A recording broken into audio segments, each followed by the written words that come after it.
Hi, everybody, and welcome to the 7-Minute Takeover, where we chat about all things acquisitions. I'm co-host Liz. And I'm Eamonn. Thanks for tuning in. Today, we are doing one of our MythBusters, where we are chatting about the idea that all businesses can grow, and when you buy a business that you're growing it for the purpose of scaling it. And the reality is that may not be the case for all businesses. So let's jump in, Eamonn. Let's test this myth. Let's break out those crash test dummies. Let's go. Liz, why is it the buyers think that every business can grow? Where does this myth come from? So I think a lot of where it comes from is the story that buyers are told from the seller. Obviously, they're trying to paint the business in the best light. And if they're working with a broker, it's their job to paint the picture of the future potential of this business that they're going to get in, and they're going to be the operator, and here's all the growth potential in it.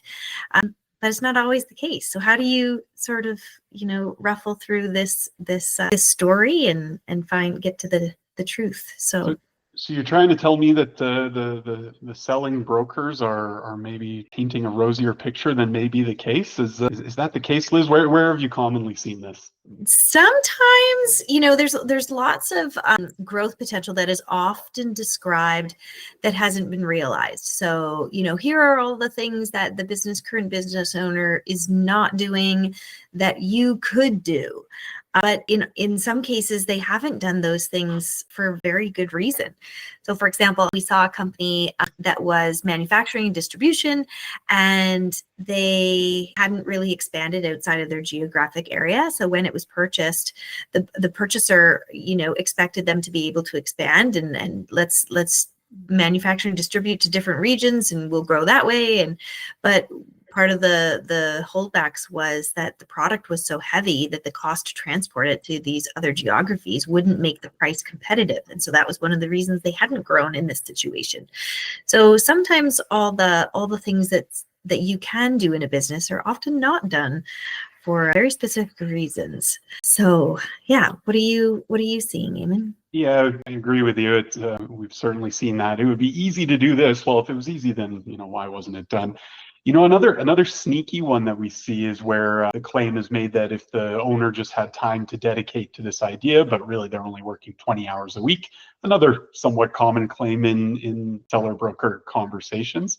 But maybe that owner is flat out with their everyday responsibilities, and they don't actually have additional time to invest in these kind of growth opportunities. So that'd be another one where I'd be careful, as if the owner just says they don't dedicate enough time to the business to realize these opportunities.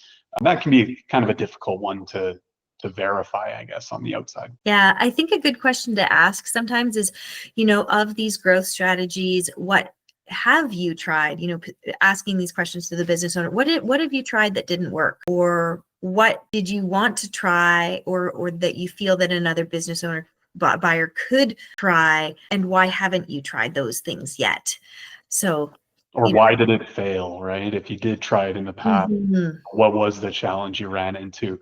That's an amazing question. I think you're going to learn a lot from that. Or if they haven't tried them, even just sounding it out in terms of, okay, if you wanted to implement that, what do you think the biggest challenge would be to having that project implemented? Yeah, so sometimes there can be costs and restrictions with growth.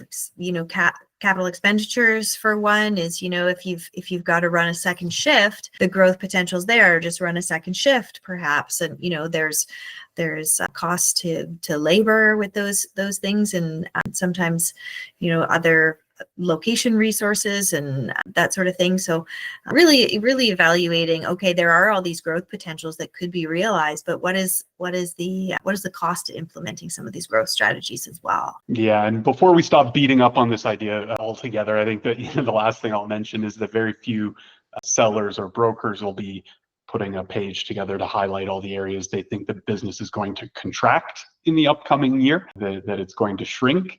And so, you've heard the term J curve, where cash flow in year one is actually a little bit lower as the buyer gets their hands around the company and figures things out. The primary challenges you're going to experience there probably won't be highlighted in bold print by the seller. So you've always got to take those into consideration when trying to figure out what the overall growth level is going to be after the acquisition. Yeah, which I think is one of the reasons that we're seeing, principal holiday in that first year from some of the lenders, where they're giving you a period of time where you're paying interest only, so you can kind of, get on top of the cycles of the business and understand what the growth opportunity is and the cash flow looks like in that first year. So that's been really helpful to see with some of the lenders. Yeah. Now, on the other side, let's try and be fair to sellers. Not every growth opportunity that's highlighted in a sim is hot air.